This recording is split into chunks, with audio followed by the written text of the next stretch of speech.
नमस्कार दोस्तों, स्वागत है आपका स्टडी फॉर सिविल सर्विसेज में। वीडियो को पूरा देखिए। कोई भी आपका फीडबैक है, कोई सजेशन है, तुरंत वीडियो में कमेंट करके जरूर बताइए। अच्छा लगे तो वीडियो लाइक जरूर कर लीजिए और ऐसे वीडियो लगातार फ्री में पाने के लिए चैनल को तुरंत सब्सक्राइब कर लीजिए और बेल आइकन को जरूर टैप कर लीजिए ताकि आगे भी सारे वीडियो आपको मिलते रहे। यूट्यूब में फॉलो करते हैं तो प्लीज ये वाला फ्री टेलीग्राम चैनल जरूर ज्वाइन कर लीजिएगा। सारे नोटिफिकेशन, सारे अपडेट यहीं पे आते हैं, ध्यान रखिएगा। स्टडी फॉर सिविल सर्विसेज का कोई भी पेड ग्रुप अगर आपको ज्वाइन करना है तो सिर्फ 85648053096960897606086445 यही नंबर है हमारे, सिर्फ जहां पे कॉल या व्हाट्सएप कर सकते हैं।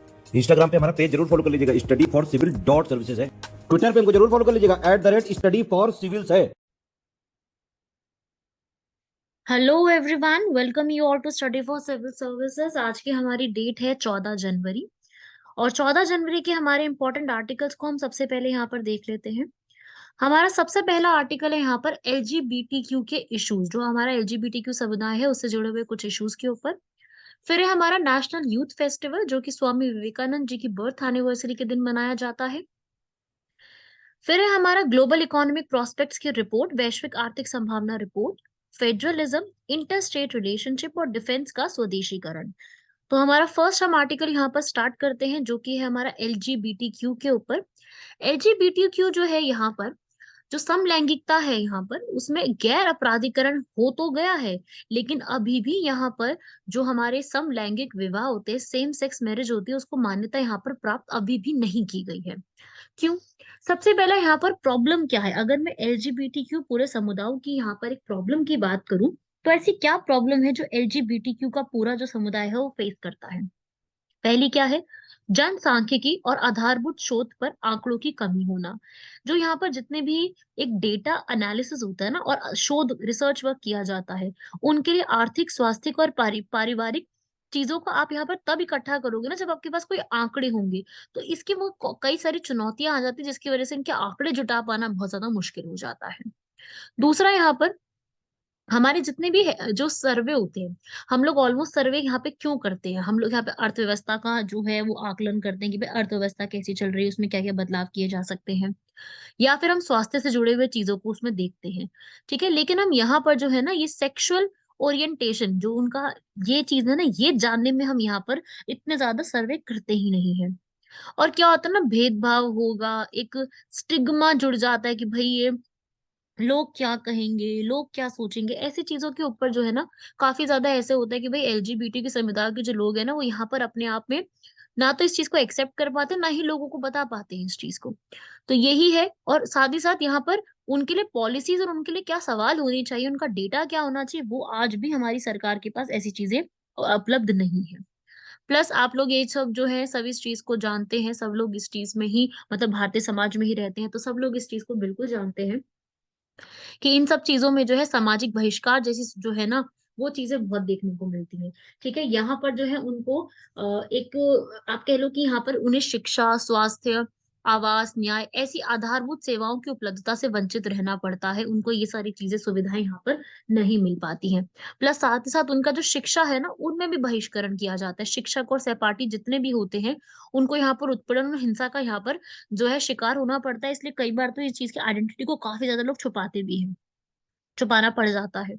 तो जितने भी परिवार है, उनके द्वारा प्रशिक्षण या शिक्षा के निवेश में जो भी संसाधन यहाँ पर होते हैं, उन बच्चों के लिए ऐसा कई बार होता है कि भाई उनके लिए ये चीज जो है वो पर्याप्त नहीं रहेगी, तो उस चीज के लिए अनुरूप नहीं रहेगा। तो यहाँ पर ये एक प्रॉब्लम क्रिएट यहाँ पर करता है। ये एक समाज की हमारी एक सच्चाई है।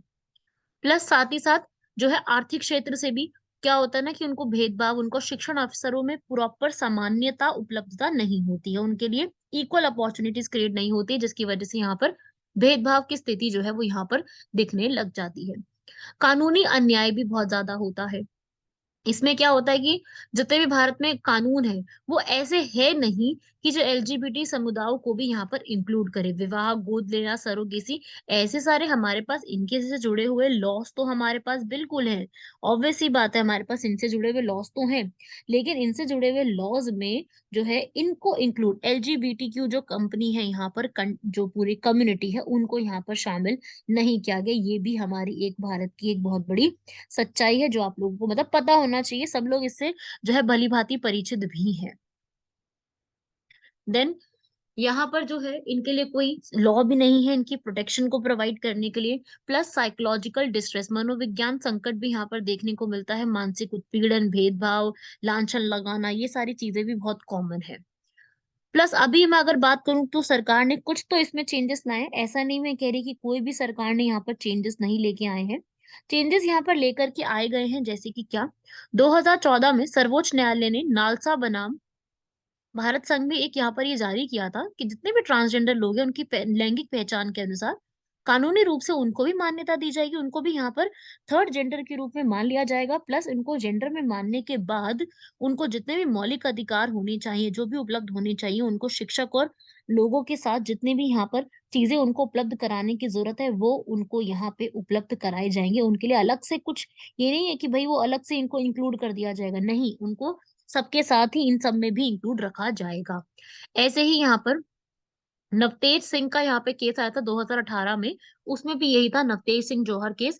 उसके अंदर यहाँ पर धारा 377 आईपीसी की यहाँ पर समलैंगिकता को अपराध की श्रेणी से बाहर कर दिया गया था, क्योंकि ये एक इंसान की जीवन की स्वतंत्रता, उसकी अपनी प्रिवेसी, निजता और यौन अल्पसंख्यकों की समानता के अधिकार का उल्लंघन था। हर व्यक्ति के पास इस चीज की समानता है। सेक्सुअल माइनॉरिटीज का सबके पास अधिकार है। वो यहाँ पर किसी भी प्रकार से यहाँ पर सेक्सुअल माइनॉरिटीज को यहाँ पे इंक्लूड कर सकते हैं। तो ये सारी चीजें जो है यहाँ पर वो इसी का एक पार्ट है। ठीक है भाई, समझे इस पूरे के पूरे पॉइंट को यहाँ पर।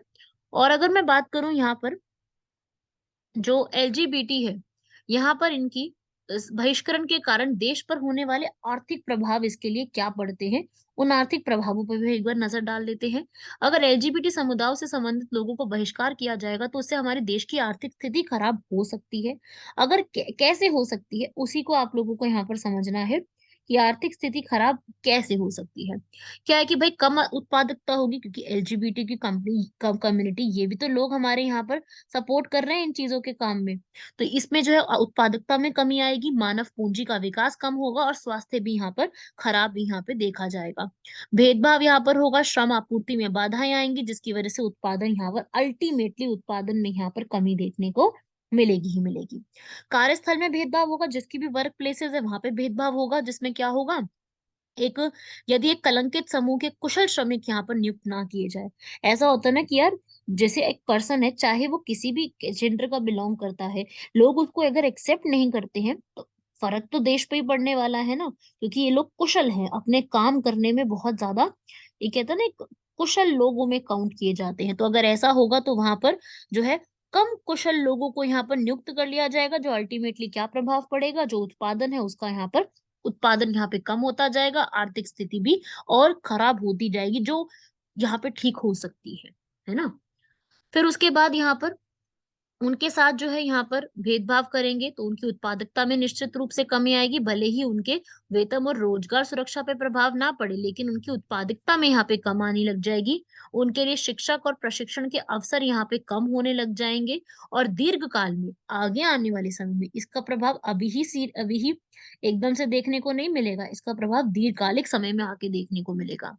और वेतन की अगर हम बात करें तो यहाँ पर उनमें भी यहाँ पर दीर्घकालिक रूप में मानव पूंजी में जो निवेश के कार्य होते हैं उसमें कुछ ना कुछ फर्क पड़ेगा। ये है आपका एलजीबीटी, गे, लेस्बियन, बाइसेक्सुअल, ट्रांसजेंडर, सबको यहाँ पर फ्री रहने का, उनके सारे अधिकारों को उपयोग में लाने का, कम्युनिटी में रहने का, रिस्पेक्ट में आने का, प्राइड में आने का, सब चीजों का एलजीबीटी क्यों यहाँ पर को अधिकार हमारी सरकार द्वारा मिलना चाहिए। और हम सबको भी इस चीज के लिए आगे बढ़ना चाहिए, और इस चीज के लिए आवाज हमेशा ही बुलंद रखनी चाहिए कि हर एक कम्युनिटी के लोग बिल्कुल हमारी ही, हम सबकी ही तरह है, कोई भेदभाव किसी भी प्रकार का किसी को भी यहाँ पर नहीं करना चाहिए।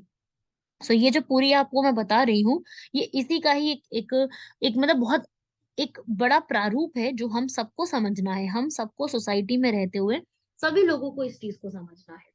अगर हम सब लोग इसको मिलके समझेंगे, आज का यूथ इसको समझेगा, तो आगे आने वाली जनरेशन को ऐसे किसी भी, जो हम ये टॉपिक आज पढ़ रहे हैं ना कि इनके लिए अधिकार होने चाहिए ऐसा वैसा, आगे आने वाली जनरेशन को ये चीजें पढ़नी नहीं पड़ेगी। क्यों? क्योंकि वहां पर सबको इक्वल ट्रीट किया जाएगा। समझ रहे हैं सब लोग इस चीज को? तो आगे आने वाली चीज जनरेशन के लिए भी हमें सोचना है, और आज के लिए भी, आज के बेहतर भारत के लिए भी हमें ये चीजों को आगे अपनी लाइफ स्टाइल में, अपने अपने माइंड सेट में इंक्लूड करके रखना है। चलिए बढ़ते हैं, इसी के साथ हमारा नेक्स्ट आर्टिकल शुरू होगा, वो भी एक बहुत ही महान व्यक्ति के ऊपर है, जो है स्वामी विवेकानंद। स्वामी विवेकानंद जी की बर्थ एनिवर्सरी पर यहाँ पर यूथ फेस्टिवल, युवा दिवस मनाया जाता है। और ये युवा दिवस जो है वो 12 जनवरी को हर वर्ष मनाया जाता है। इस बार हुबली कर्नाटका में इसको मनाया गया है, ताकि हम उनके जो यहाँ पे आइडियाज है, उनके जो यहाँ पर आदर्श है, उद्देश्य है, उनकी शिक्षा, उनकी योगदान, इन सबको हम संजो सके और आगे आने वाली पीढ़ी तक इसको बता सके। जैसे मैं आप लोगों को यहाँ पर इस टॉपिक के बारे में एक्सप्लेन कर रही हूँ कि ऐसे ऐसे है ना। तो इसी तरीके से जो है आप भी आगे आने वाली पीढ़ी को इनके बारे में बताएंगे, ताकि हम जो है एक श्रेष्ठ भारत का जो सपना देखते हैं वो हम यहाँ पर उजागर कर सके। इस बार के जो ये पूरा त्योहार मनाया गया है, इस पूरे की थीम क्या रही है यहाँ पर? इसकी थीम रही है विकसित युवा विकसित भारत। समझ रहे हैं इस चीज को, लाइन को सब समझते हैं। ये त्योहार सभी देश के सभी हिस्सों में मनाया जाता है, ताकि हम एक भारत श्रेष्ठ भारत की भावना को यहाँ पर दोबारा से इकट्ठा कर सकें। तो राष्ट्रीय युवा दिवस जो है यहाँ पर, ये 12 जनवरी स्वामी विवेकानंद की जयंती पर मनाया जाता है, ताकि उनको श्रद्धांजलि जो है यहाँ पे दी जा सके और आगे आने वाली नई पीढ़ी को इस चीज में और उजागर यहाँ पे की जा सके। पहली बार ये चीज कब की गई थी? पहली बार जो है इसको यहाँ पर किया गया था 1984 में। भारत सरकार ने पहली बार जो है वो स्वामी विवेकानंद को राष्ट्रीय, उनके जन्म दिवस को राष्ट्रीय जो है युवा दिवस के रूप में मनाने की पहली बार घोषणा करी थी। ठीक है। और उसी के साथ साथ ये प्रतिवर्ष 1999 के बाद से इसको डेली जो है वो सेलिब्रेट किया जाता रहा है। ठीक है। अब स्वामी विवेकानंद जी के बारे में आपको मैं कुछ इंपॉर्टेंट फैक्ट्स बता देती हूँ, उनकी लाइफ से जुड़े हुए कुछ इंपॉर्टेंट चीजें जो आपको पता होनी चाहिए। जैसे कि सबसे पहली है कि इनका जो एक्चुअल नेम है, जो इनका नेम हुआ करता था, जो इनका बॉर्न नेम है, रियल नेम है, वो है नरेंद्र नाथ दत्ता। इनका जन्म कोलकाता में हुआ था नरेंद्र नाथ दत्ता के रूप में। ठीक है। ऐसे ही आपको पता होना चाहिए मूल शंकर तिवारी, ये भी एक बहुत ही बड़ी पर्सनालिटी का नाम है। दयानंद दयानंद सरस्वती, ये उनका रियल नेम है। ठीक है। ये वो गुजरात की ब्राह्मण फैमिली में बिलोंग हुए थे, मूल शंकर तिवारी। ओके। आगे बढ़ते, ये वही पर्सन है जिन्होंने वेदांता और योग को पूरे पश्चिमी दुनिया से परिचित कराया था। 19वीं शताब्दी के अंत में हिंदू धर्म को यहाँ पर और प्रमुख करने के लिए जिस पर्सन को यहाँ पे क्रेडिट दिया जाता है वो है हमारे स्वामी विवेकानंद, जो कि भारतीय समाज में महिलाओं के उत्थान के लिए भी बहुत काम किए हैं। और साथ ही साथ जो निचली जातियों के साथ भेदभाव किया जाता है उसके ऊपर भी उन्होंने काफी काम किया है। कम उम्र से ही इनको जो है पश्चिमी दर्शन, इतिहास, धर्मशास्त्र, इन सब टॉपिक्स में इनको वैसे ही बहुत ज्यादा इंटरेस्ट था। हिस्ट्री को पढ़ लो, फिलोसफी को पढ़ो। और जब ये अपना जो है यहाँ से अपनी मेडिटेशन के लिए और अपनी जो है वो सच्चाई की तलाश में बाहर निकलती है, तो यहाँ पर रामकृष्ण परमहंस, जो कि काली मंदिर में, कलकत्ता के काली मंदिर में एक प्रीस्ट थे। प्रीस्ट क्या होते हैं? पुजारी। तो यहाँ पर वो एक पुजारी के रूप में काम करते थे, मतलब वहां पे थे। तो इन्होंने ही यहाँ पर जो है रामकृष्ण, उनके ही पर्सन के नाम पर इन्होंने आगे इसको फॉर्म कर दिया, और रामकृष्ण मिशन, रामकृष्ण मठ के रूप में हम इनको आज के समय में भी जानते हैं। ठीक है भाई, तो ये आप याद रखिएगा, ये यहीं से इनका एक दिन है, ये सब याद रखना। साथ ही साथ इन्होंने जो है यहाँ पर मैं आपको इम्पोर्टेंट फैक्ट्स भी यहाँ पर लिखवा रही हूँ।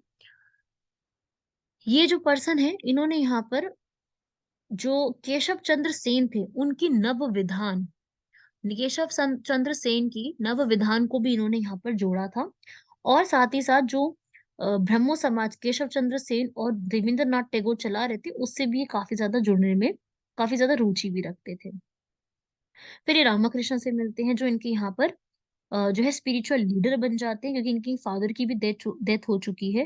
तो यहाँ पर जो है ये उनसे मिलते हैं, और फिर उसके बाद इनकी लाइफ जो है वो काफी ज्यादा चेंज हो जाती है। और फिर इस तरीके से यहाँ पर ये क्या बनाते हैं, रामकृष्ण मठ मठ की एक स्थापना करते हैं। ठीक है। रामकृष्ण मठ, ये जो है इन्होंने अपना एक जो है बंगाली सॉन्ग भी लिखा है, जिसका नाम है संगीत कालपत्रु।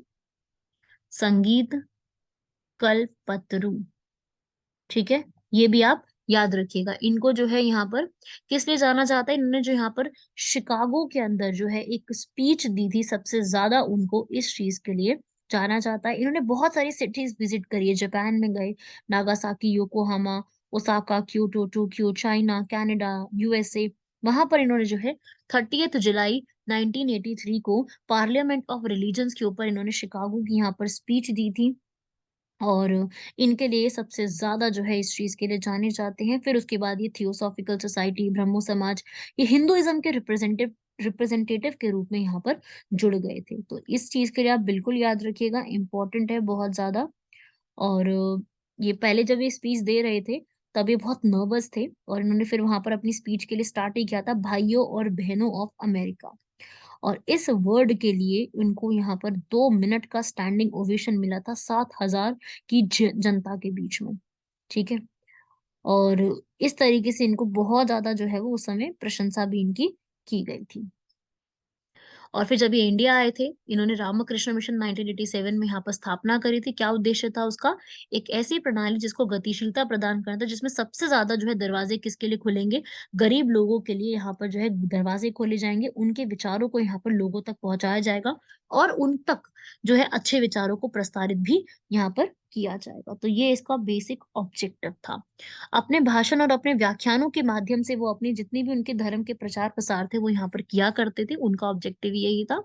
और यहाँ पे इन्होंने न्यू वेदांता जो है नव वेदांता एक जो है उसकी स्थापना भी करी थी। उनकी बुक्स के भी कुछ नाम है कर्म योग, राजयोग, ज्ञान योग। तो आप योग जो है वर्ड इससे यहाँ से भी याद रख सकते हैं इनके लेगेसी में। This is one of the important fact. और new Vedanta is very important, नव वेदांता, ठीक है?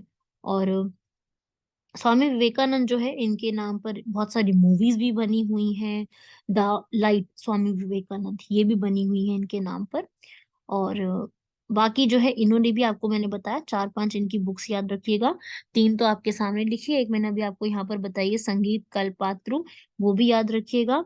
और एक और है यहाँ पर जिसका नाम है इनकी बुक का नाम वेदांता फिलॉसफी। ये एक एक्स्ट्रा फैक्ट आपको और याद रखना है। क्लियर है सबको यहाँ तक? चलिए बढ़ते हैं हमारे नेक्स्ट आर्टिकल की तरफ। ये है इनका, ये उस समय की पिक्चर है जो कि अभी रिसेंटली ही यहाँ पर 2012 जनवरी 2023 को जो मोदी जी यहाँ पर सबको यहाँ पर जो है एक प्रोवाइड कर रहे हैं, एक आप कह लीजिए मंच एक लोगों को प्रोवाइड कर रहे हैं, प्रोत्साहित कर रहे हैं हमारे आज के युवा को, उसी के ऊपर है ये। नेक्स्ट यहाँ पर एक रिपोर्ट आई है, रिपोर्ट का नाम है ग्लोबल इकोनॉमिक प्रोस्पेक्ट्स रिपोर्ट, जो कि वैश्विक आर्थिक संभावना रिपोर्ट के ऊपर है। कौन रिलीज करता है ये? वर्ल्ड बैंक, ठीक है? ये वर्ष में 2 बार रिलीज की जाने वाली रिपोर्ट है विश्व बैंक द्वारा। वर्ल्ड बैंक यहाँ पर ब्रिटेन वुड्स कॉन्फ्रेंस के बाद एस्टैब्लिश किया गया था। और इस वर्ल्ड बैंक के अंदर इसके हेडक्वार्टर कहाँ है? Washington DC. और डीसी की फुल फॉर्म क्या है? डीसी की फुल फॉर्म पता है क्या होती है? इसकी फुल फॉर्म है डिस्ट्रिक्ट ऑफ कोलंबिया। और वॉशिंगटन कौन है? जॉर्ज वॉशिंगटन, पहले राष्ट्रपति यूएसए के, ठीक है? और वर्ल्ड बैंक जो है ये इसमें जो है एक बैंक आता है जिसका नाम है आईबीआरडी, जो सबसे पहले एस्टैब्लिश हुआ था। आई होप आप लोगों को पता होगा कि जो वर्ल्ड बैंक है उसमें 5 यहाँ पे बैंक आते हैं। अकेला वर्ल्ड बैंक नहीं है, उसके अंदर वर्ल्ड बैंक ग्रुप आता है, ठीक है? 5 आते हैं उसके अंदर, आईबीआरडी, आईसीएसआईडी, मीगा, आईएफसी, ऐसे करके, ठीक है? पढ़िएगा जरूर इस छोटे से टॉपिक को। तो ये इनके द्वारा जारी की जाती है, जिसमें जितने भी यहाँ पर उभरते बैंक सॉरी बाजार है, जितने भी विकासशील अर्थव्यवस्था है, उस पर ध्यान देने की यहाँ पर संभावनाएं बताई जाती हैं कि कैसे इम्प्रूव की जा सकती है और उसकी संभावना क्या है। तो अभी ये बोला गया है कि वर्ष 2023 में जो पूरे वर्ल्ड का यहाँ पर जीडीपी है, वैश्विक जीडीपी जो है उसमें कितने परसेंट की वृद्धि होगी? 1.7% की वृद्धि हो सकती है, ठीक है? तो ऐसा जो है वो कहा गया है, ये यहाँ पर बता रहा है। और साथ ही साथ इन्होंने ये भी बताया है कि जो इंडिया है वो यहाँ पर उसमें 6.6% रहने की उसकी जो है वृद्धि दर वो इतनी मतलब एक क्या कहते हैं ना, एक अनुमानित है कि इतनी हो सकती है। हालांकि आधारभूत अवसंरचना के खर्च में वृद्धि और व्यवसायिक सुविधा के उपाय, ये सब चीजें जो है अब और इम्पोर्टेंट बन सकती हैं। भारत आप जानते हैं कि 7 सबसे बड़े उभरते बाजारों में से एक है और आगे चलकर वो और ज्यादा इसमें तरक्की करेगा, इसकी यहाँ पर अनुमान इन्होंने किया है। प्लस इन्होंने ये भी बोला है कि जितने भी हमारे यहाँ पर दक्षिण जो एशिया है पूरा, ठीक है? दक्षिण एशिया में क्या क्या आता है? साउथ एशिया के अंदर, साउथ एशिया में इंडिया, श्रीलंका, भूटान, नेपाल, मालदीव्स, अफगानिस्तान, पाकिस्तान, और बांग्लादेश। ये सब किस में आते हैं? दक्षिण एशिया। तो ये दक्षिण एशिया में 2023 और 24 में ऐसा उम्मीद है कि 3.6 और 4.6 वृद्धि होने की उम्मीद है। और ये मुख्य रूप से पाकिस्तान में कमजोर आर्थिक विकास के कारण है। अगर ठीक है, आप जानते हैं ना कि अभी वहां पर जो है तो पूरे में पाकिस्तान में इस वक्त क्या सिचुएशन चल रही है। ठीक है भाई, तो ये है आपका पूरा, इसके अंदर याद रखिएगा। नेक्स्ट इसके बाद इसी में ही कि भाई जो आज की हमारे यहाँ पर जितने भी बाजार उभरते आ रही हैं, विकासशील अर्थव्यवस्था है, उनको बहुत ज्यादा ऋण का बोझ है, कमजोर निवेश है, उसकी वजह से यहाँ पे धीमी वृद्धि जो है वो देखने को मिल रही है आज के समय में। लेकिन फिर भी यहाँ पर काफी ज्यादा जो है इन्होंने बोला है कि इम्प्रूवमेंट होगी। और जितनी भी यहाँ पर छोटी छोटी कंट्रीज हैं, स्मॉल कंट्रीज हैं यहाँ पर, उनमें 1.5 मिलियन और उनसे कम जनसंख्या वाले जितने भी छोटे देश हैं, उनको यहाँ पर व्यापार, वित्त पोषण, सीमित विविधीकरण, ऋण और प्राकृतिक आपदा आपदा की वजह से वो लोग जो है काफी असुरक्षित महसूस कर सकते हैं। अदरवाइज वहां पर भी इम्प्रूवमेंट होने की चांसेस हैं। जितने भी उभरते बाजार है, विकासशील अर्थव्यवस्था है, उनमें क्या जरूरत है? अभी आवश्यक कदमों को यहाँ पर इम्प्रूव कराने की, रोजगार सृजन करने की यहाँ पर जो है वो अभी नीड है इस चीजों के लिए। ठीक है। और क्या रीजन है? आप लोग जानते हैं, रशिया यूक्रेन वॉर के होने की वजह से जो है इन्फ्लेशन बढ़ा, इंटरेस्ट रेट बढ़े, और जो इन्वेस्टमेंट है वो यहाँ पर कहीं ना कहीं इम्पैक्ट आई है। इन सब रीजन की वजह से हम लोग ये कह सकते हैं कि रशिया यूक्रेन वॉर जो है वो यहाँ पर मतलब एक इम्पैक्ट पड़ा है पूरी ग्लोबल इकोनॉमी पे। आप सब जानते हैं कहीं ना कहीं तेल की कीमतों पर और हर चीज पे यहाँ पर बहुत बुरा इम्पैक्ट देखने को मिला है। और वर्तमान में अगर हम किसी भी अतिरिक्त प्रतिकूल आघात के कारण वैश्विक अर्थव्यवस्था मंदी का शिकार आगे चल के हो सकती है। मंदी से क्या मतलब है? मंदी से यहाँ पर ये मतलब है कि कोई भी आर्थिक गतिविधि जिसमें विशाल व्यापक जो है वो काफी लंबे समय के लिए आगे चल के ऐसा देखा जा सकता है कि गिरावट होने के चांसेस हैं। उसे ही हम क्या कहते हैं? उसी कॉन्सेप्ट को हम क्या बोलते हैं? मंदी के रूप में उसको हम जानते हैं। ठीक है। चलिए, ये था हमारा इस रिपोर्ट की पूरी एक यहाँ पर।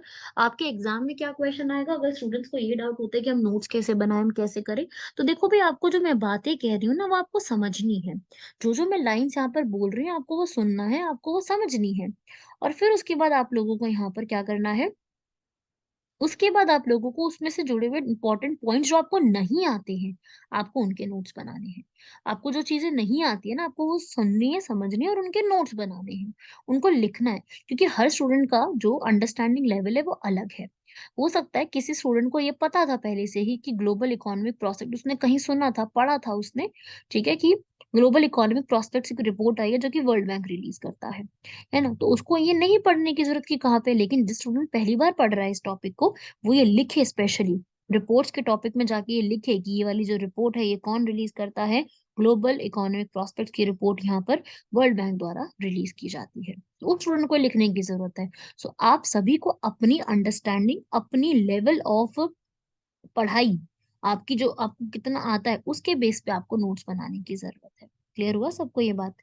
ठीक है। सो कई स्टूडेंट्स जो है, मैंने कमेंट्स रीड करे हैं, वो पूछते हैं कि मैम कैसे नोट्स बनाएं, कैसे करें। तो मेरा सजेशन यही है कि जो आपको चीजें पता है वो आप बिल्कुल ना लिखें, जरूरत नहीं है उसको लिखने की, टाइम वेस्ट होगा। लेकिन आपको जो नहीं पता है वो आपको लिखना है। आपको कंटेंट प्रोवाइड करना मेरी जिम्मेदारी है, आपको उस कंटेंट को समझाना मेरी जिम्मेदारी है, वो मैं आपको कर रही हूँ। पर आपको क्या आता है और आपको क्या नोट करना है वो आपकी जिम्मेदारी है। आई होप सब लोग मेरे इस पॉइंट को समझ गए होंगे, सब मेरी इस बात से अग्री करेंगे।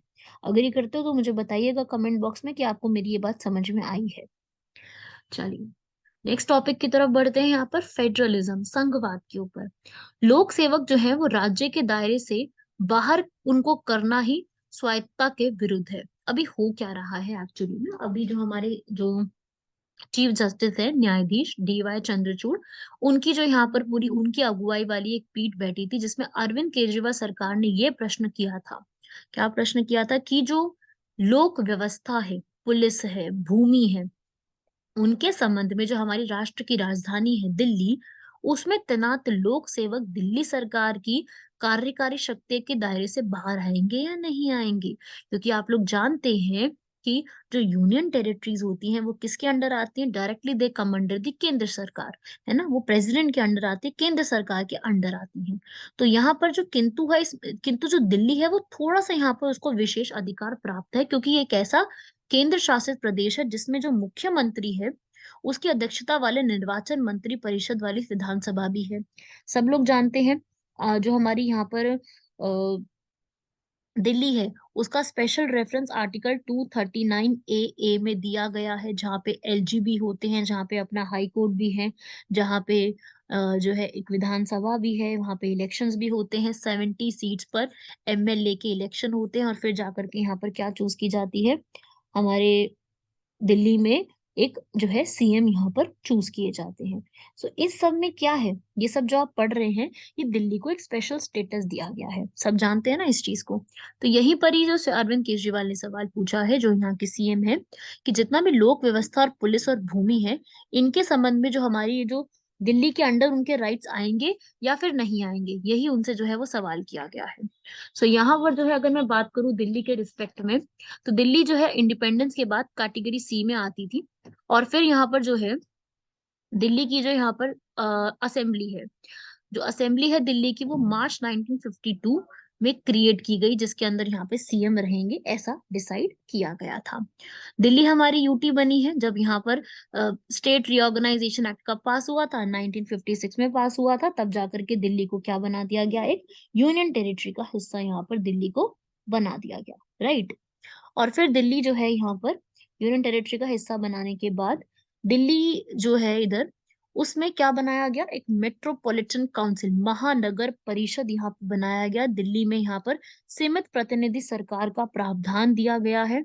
और बहुत बार ऐसा डिमांड आई है कि दिल्ली को क्या कर देना चाहिए, दिल्ली को यहाँ पर स्टेटहुड का दर्जा मिलना चाहिए, दिल्ली को एक राज्य का दर्जा मिलना चाहिए।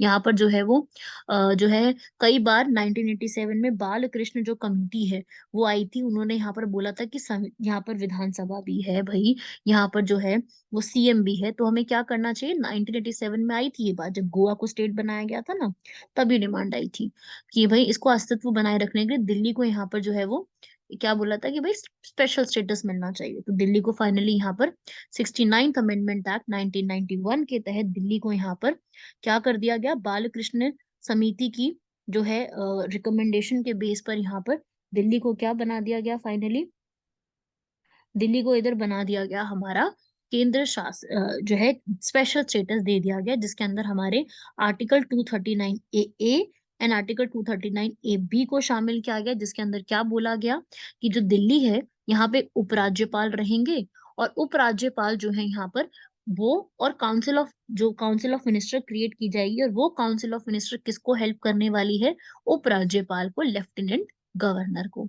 और बोला गया कि भाई आर्टिकल 324 के अंडर इलेक्शन कमीशन होगी, जो लेजिस्लेटिव असेंबली ऑफ दिल्ली के इलेक्शंस को कंडक्ट कराएगी, ऐसा इसके अंदर बातें कही गई थी।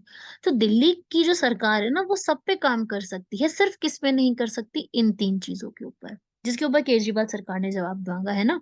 तो ये तीनों जो है वो यहाँ पर स्टेट के अंडर आती है ना, तो इन तीनों पर जो है वो कार्य नहीं कर सकती है, ठीक है ना।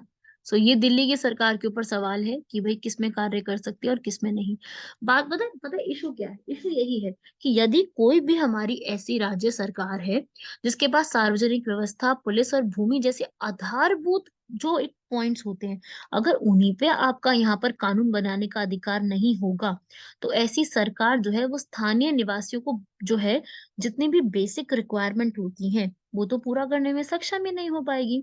और यही तर्क जो है वो केंद्र सरकार और दिल्ली सरकार के बीच में एक सबसे बड़ा इशू है यहाँ पर, आपस में टकराव का। ये सबसे बड़ा इशू रहता है। इवन जो हमारे दिल्ली के सीएम हैं और दिल्ली के एलजी हैं, अभी दिल्ली के एलजी उन्होंने रिजाइन कर दिया, और उस अब नए एलजी को यहाँ पर अपॉइंट किया गया है।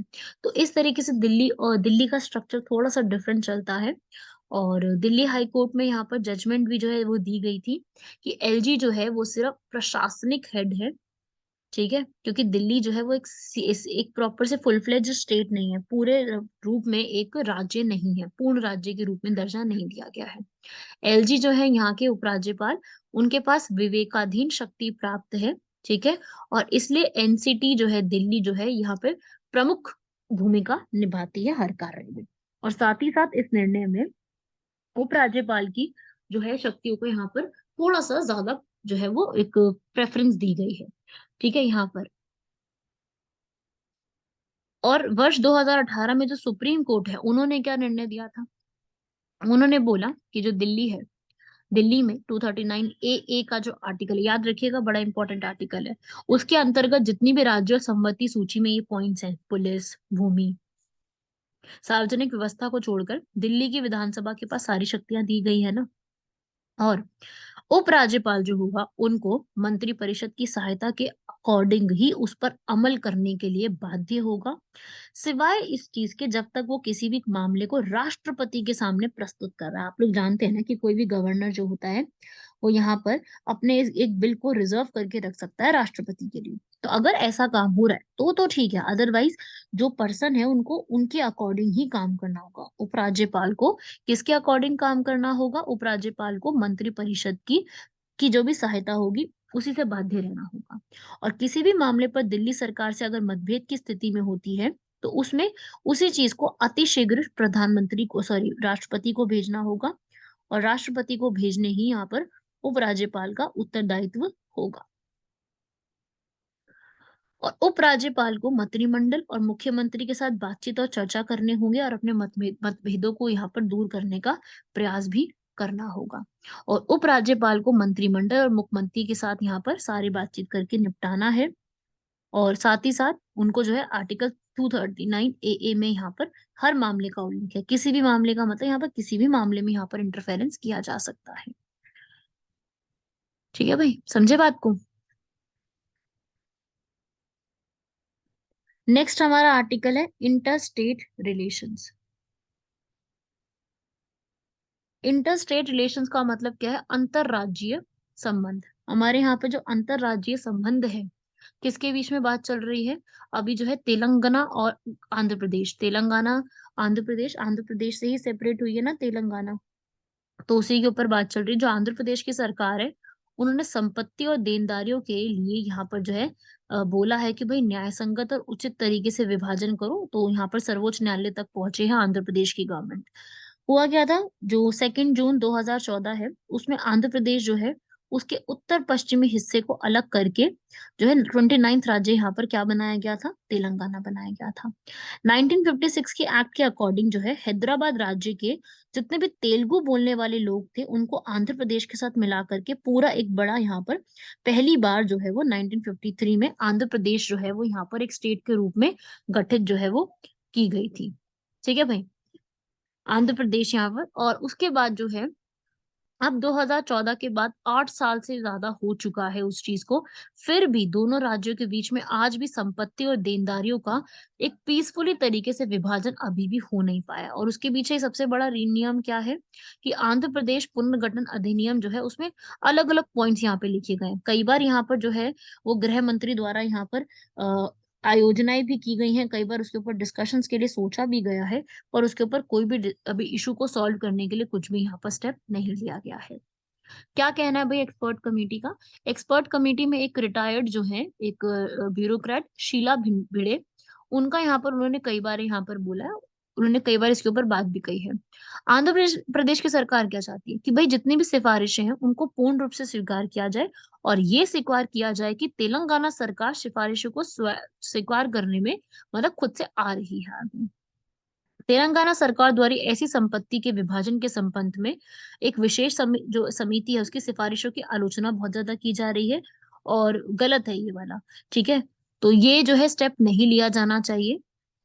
तो जितनी भी यहाँ पर, जितनी भी आंध्र प्रदेश सरकार के पास यहाँ पर जितनी भी वाणिज्य और औद्योगिक उपक्रम से संबंधित जितनी भी संपत्ति और देनदारियां हैं उसको उस राज्य के उसको हस्तांतरित कर देनी चाहिए जिस क्षेत्र में उसका शामिल है, या फिर उस जिस क्षेत्र में उसका मुख्यालय उपलब्ध है वहां पर उसको हस्तांतरित, ट्रांसफर जो है वो उसका कर देना चाहिए। ठीक है, और यहाँ पे सेंटर का क्या रोल आएगा इंटर स्टेट में? सेंटर का यहाँ पे बेसिकली क्या रोल? क्या होता है, आंध्र प्रदेश पुनर्गठन अधिनियम में क्या लिखा गया है कि केंद्र सरकार कभी भी आवश्यकता पड़ने पर दोनों राज्यों के बीच में यहाँ पर हस्तक्षेप करके बातों को सॉल्व कर सकती है। हालांकि कई बार इसके ऊपर मीटिंग्स हुई हैं, गृह सचिव की अध्यक्षता हुई है, यहाँ पे राज्यों के मुख्य सचिव यहाँ पर आए हैं, उन्होंने गृह मंत्रालय को भी यहाँ पर किया है, लेकिन अभी तक भी उस चीज का समाधान जो है कि भाई किस तरीके से डिविजन होना चाहिए, यहाँ पर कैसे कैसे हम डिवाइड कर सकते हैं, उस पर आज भी सॉल्यूशन नहीं निकल पाया है। ऐसे सॉल्यूशंस को निकालने के लिए क्या गठित की जाती है? हमारी आर्टिकल 263 के तहत यहाँ पर जो है जब भी कोई दो राज्यों के बीच में ऐसा कोई भी प्रॉब्लम आ जाता है तो यहाँ पर इंटर स्टेट काउंसिल जो है यहाँ पर वो बनाई जाती है। अंतर राज्य परिषद इसको कहा जाता है, इंटर स्टेट काउंसिल। इसको यहाँ पे एस्टैब्लिश किया जाता है। पहली बार इंटर स्टेट काउंसिल को 1990 में एस्टैब्लिश किया गया था। किसके कहने पर? प्रेसिडेंट यहाँ पर इसको बुलाते हैं। और ये उस समय किसके कहने पर आई थी? Sarkaria commission, justice Sarkaria commission के कहने पर पहली बार 1990 में इन अंतरराज्य परिषद को एस्टैब्लिश किया गया था। उसके बाद से अभी तक भी इसको मतलब कई बार किया जा चुका है। मैं ये नहीं कह रही हूँ कि आज पहली बार हुआ है, कई बार इसको पहले भी यहाँ पर लेकर के आया जा चुका है। ठीक है भाई, बढ़ते हैं हमारे नेक्स्ट आर्टिकल की तरफ। लास्ट आर्टिकल है हमारा डिफेंस इंडिजिनाइजेशन। इसका मतलब होता है रक्षा मंत्रालय में रक्षा के मामले में क्या करना? स्वदेशीकरण करना। ठीक है, जो हमारी डैक है, डैक क्या होती है? Defence acquisition council. ये सबसे बड़ी काउंसिल है जो कि किसके लिए काम करती है? भारत में। ये डिफेंस के जुड़े हुए जितने भी मामले होते हैं, ऐसा तो नहीं है ना कि भाई एक डिफेंस का मामला है तो अकेले डिफेंस मिनिस्टर डिसीजन लेंगे। अरे भाई, उनके साथ सीडीएस बैठेंगे, चीफ ऑफ डिफेंस स्टाफ, जो कि अभी लेफ्टिनेंट जनरल अनिल चौहान है। प्लस साथ में chief of army staff, army के स्टाफ जनरल बैठेंगे, नेवी के स्टाफ बैठेंगे, प्लस साथ ही साथ एयरफोर्स के स्टाफ। ये सब लोग यहाँ पर मिलकर के बैठेंगे और फिर डिसीजन लेंगे किसी भी टॉपिक के ऊपर। लेकिन हाँ, इसके हेड कौन होंगे? वो डिफेंस मिनिस्टर ही होते हैं। ठीक है, अभी रक्षा मंत्री ने 3 अलग अलग प्रकार के हथियार और गोला बारूद खरीदने की यहाँ पर परमिशन दी है, जिसमें हेलीकॉप्टर लॉन्च नाग, एंटी टैंक गाइडेड मिसाइल आएगी, वायु रक्षा प्रणाली, BrahMos cruise missile launch, fire control system, ये सब मंगाने की यहाँ पर तैयारी की गई है। इन सब में जितनी भी प्रणालियां हैं वो कैसी हैं? स्वदेशी रक्षा प्रणाली है। इसका यहाँ पर जितना भी यहाँ पर निर्माण है वो भारत में खुद ही किया गया है। क्यों जरूरत है हमें इस चीज को करने की? हम क्यों करना चाहते हैं यहाँ पर? क्यों? क्योंकि हम लोग, भारत जो है विश्व में सबसे बड़ा हथियार का आयातक रहा है। ठीक है, इंपोर्टर रहे हैं हम लोग, बहुत ज्यादा आयात करते हैं, निर्यात नहीं करते हैं। तो हमारा बहुत सारा जो हमारा विदेशी मुद्रा भंडार है, फॉरेक्स रिजर्व है, बहुत खर्च हो जाता है ना यार, है ना। हमारा व्यापार घाटे का संतुलन बिगड़ जाता है, हम लोग सारा खर्च में लगा देते हैं यहाँ पर। अगर हम खुद ही यहाँ पर प्रिपेयर करेंगे, हम स्वदेशी रक्षा खुद ही यहाँ पर करेंगे, तो पहली बात तो हम दूसरे पर डिपेंडेंट भी नहीं रहेंगे। दूसरी बात, जो व्यापार घाटा आ रहा है उसको भी हम कम कर सकते हैं, है ना। तो यदि भारत के पास हथियार भी होते हैं, गोला बारूद बनाने की खुद की क्षमता होगी, तो भारत को अन्य देशों पर बिल्कुल भी निर्भर नहीं रहना पड़ेगा। और इससे ना केवल भारत जो है वो इससे जो है ना केवल भारत अपने घरेलू चीजों को यहाँ पे प्रोवाइड करेगा, बल्कि खुद से चीजों को बनाएगा, लोगों को अपॉर्चुनिटी भी देगा, और लोग हमारे ऊपर निर्भर रहेंगे, ना कि हम लोगों पर निर्भर रहेंगे। समझ रहे हो? और यदि भारत जो है वो इस चीजों का आयात भविष्य में जारी रखता है, तो क्या होगा? हमें जिसमें भी हम जिस भी कंट्री के साथ ये रिश्ते बनाने चाहते हैं, हमें उस कंट्री के साथ यहाँ पे क्या करना पड़ेगा? हमें उस कंट्री के साथ अपने अच्छे रिश्ते बनाने ही पड़ेंगे, चाहे वो कंट्री कैसे भी करे। हमें अच्छे रिश्ते बनाने पड़ेंगे कि हमें उनकी जरूरत है ना। समझ रहे हो ना इस चीज को? आप लोग अपनी रियल लाइफ में भी इसको इम्प्लीमेंट कर सकते हो, कोई बहुत बड़ी बात नहीं है, तो आप रियल लाइफ में भी समझ सकते हो इसका एग्जाम्पल। ठीक है भाई, तो रक्षा क्षेत्र जो है वो एक प्रेरक उद्योग है, वो आगे बढ़ेगा यहाँ पर। तो यहाँ पर जो है हमें भारत के अंदर ही इस चीज को अपनाने की जरूरत है, उसको और इम्प्रूव करने की जरूरत है। ठीक है ना। तो हमारी, अगर हम खुद ही बनाएंगे ना यहाँ पर, खुद ही हम यहाँ पर बनाएंगे, तो भारत की विदेशी नीतियों में प्रमुख विकसित देशों की नीतियों में हमें आश्रित नहीं होना पड़ेगा उन पर। ठीक है, तो हमें क्या क्या करना है? हमें खुद से यहाँ पर सारी चीजों का तैयार करना है, उन हथियारों का उपयोग जो हम खुद करते हैं उनको यहाँ पर प्रोड्यूस करना है, उनकी डिजाइनिंग खुद से करनी है, उनके निर्माता खुद से बनने हैं। और यहाँ पे एकेडेमिया, जहाँ पे इनका रिसर्च वर्क किया जाता है, वो रिसर्च वर्क भी हमें खुद ही यहाँ पर अप्लाई करने की कोशिश करनी है। हमें रिसर्च वर्क यहाँ पर जो है वो खुद से करने की कोशिश करनी है। ठीक है भाई, अनुसंधान यहाँ पर करना है। ठीक है, जो हमारी जितने भी अनुसंधान है, जो बड़ी बड़ी यूनिवर्सिटी में होते हैं, हार्वर्ड, स्टैनफोर्ड, एमआईटी, कैलटेक, यहाँ पर जो है काफी मात्रा में है, और उन्हीं को हमें अपने खुद के शैक्षणिक संस्थानों में भी इसको लेकर के आना है। लेकिन ये नहीं, इतना आसान नहीं है, इसके ऊपर चैलेंजेस भी बहुत सारे हैं। चैलेंजेस क्या है? जैसे कि हमारे देश में डिजाइनिंग और निर्माण में जो है काफी ज्यादा विलंब होता है। क्यों? क्योंकि हर एक के बीच में आपसी सहयोग हो ऐसा जरूरी नहीं है। आपसी सहयोग की कमी होने की वजह से हमें ये कई बार देखने को मिलता है कि डिले हो जाती है चीज़ें। जब वही है ना, जब आपसी सहयोग नहीं होगा तो चीज़ों में डिले होगा, कम्युनिकेशन नहीं होगा तो वो प्रॉब्लम तो क्रिएट करेगा ही करेगा। प्लस यहाँ पर जो है थोड़ी-सी टेक्नोलॉजी यहाँ पर अभी कमी है, फंडिंग की कमी है, थोड़ा-सा और ज़्यादा इसके अंदर इम्प्रूव करने की ज़रूरत है, उस प्रकार की शिक्षा होने की ज़रूरत है। और अगर हम यहाँ पर डिज़ाइनिंग की बात करें कि भाई नई टेक्नोलॉजी में सपोर्ट, थोड़ा सरकार की फंडिंग भी यहाँ पर कम आती है, थोड़ा-सा उसको इम्प्रूव करने की ज़रूरत है।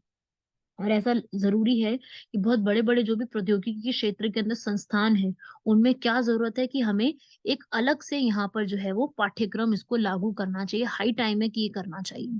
सरकार कोशिश भी कर रही है, सरकार स्टेप ले रही है ना बहुत सारे, छोटे-छोटे हथियारों के लिए यहाँ पर जो है, जो निजी क्षेत्र के लोग हैं उनको लाइसेंस देना शुरू कर दिया है, make in India, startup India जैसे प्रोग्राम स्टार्ट करे हैं।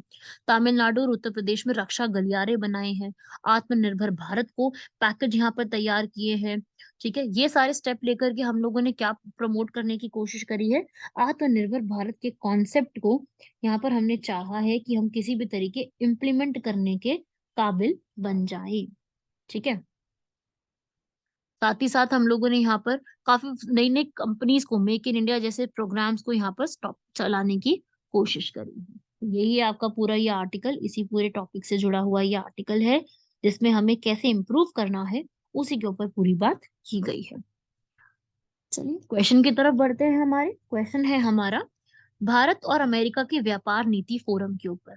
ये अभी रिसेंटली वॉशिंगटन में हुआ है। मैंने बताया था ना वॉशिंगटन डीसी अभी, तो ये बिल्कुल हुआ है जिसके अंदर ये क्यों होता है? ये हम इसलिए करते हैं ताकि हम हमेशा व्यापार के मामले में आगे बढ़ते रहें। हमारा जो व्यापार का मामला है वो कभी भी डिक्रीज में ना जाए, इंक्रीज होता रहे, बढ़ता रहे। जो कि कौन लेके आते हैं? हमें भारत की ओर से हमारे वाणिज्य और उद्योग मंत्रालय के जो चेयरमैन है वो आते हैं, और यूएसए की तरफ से वहाँ के व्यापार प्रतिनिधि जो है वो आते हैं। तो इस तरीके से लोग जो हैं वो यहाँ पर आते हैं और इसी प्रकार से इसको चलाया जाता है। ठीक है भाई? तो इसके अंदर दो तीनों स्टेटमेंट जो है हमारी वो करेक्ट लिखी हुई है। आंसर क्या इसका हो जाएगा? ऑल ऑफ द अबव इसका करेक्ट आंसर होगा। नेक्स्ट क्वेश्चन की तरफ बढ़ते हैं। One world one sun one grid, बहुत अच्छा कॉन्सेप्ट, और आपने सुना होगा एक विश्व एक सूर्य एक ग्रिड होना चाहिए, क्योंकि अभी रिसेंटली इंडिया और यूके ने मिलकर कोप 26 में इसको स्टार्ट किया था। प्लस ये जो है वर्ल्ड बैंक की असिस्टेंस से हम लोग तैयार कर रहे हैं, इम्प्रूव कर रहे हैं, इसीलिए हमारा जो आईएसए है, इंटरनेशनल सोलर अलायंस, वो भी भारत ने ही बनाया था 2015 में, जिसके हेडक्वार्टर्स कहाँ पर है? गुरुग्राम, हरियाणा में। ठीक है भाई, समझे सारे इस कॉन्सेप्ट को? पॉइंट्स समझ में आने लग गए सबको? तो इस तरीके से आपने अपना पूरा जो आज का आर्टिकल है वो कंप्लीट करने की कोशिश करनी है। इसमें कैसे बढ़ना है वो इसी तरीके के पॉइंट्स को याद रखना है। ठीक है भाई, चलिए कंप्लीट हुआ यहाँ तक। बाकी मिलते हैं आप लोगों से नेक्स्ट लेक्चर में। सबको बहुत बहुत मकर संक्रांति की बधाइयाँ। और अगर आपको किसी भी प्रकार का कोई डाउट होता है तो आप मुझे इन्फॉर्म कर सकते हैं, बता सकते हैं कि आपको क्या है। बाकी नोट्स वगैरह का क्या है वो मैं आपको नेक्स्ट लेक्चर में और ज्यादा जो है वो एक्सप्लेन करने की कोशिश करूंगी। स्टार्टिंग में ही मैं आपको नेक्स्ट लेक्चर में बताऊंगी कि आपने कैसे जो है वो नोट्स वगैरह बनाने स्टार्ट करने हैं। सभी को मेरी ओर से मकर संक्रांति की हार्दिक शुभकामनाएं। मिलते हैं आपसे नेक्स्ट लेक्चर में।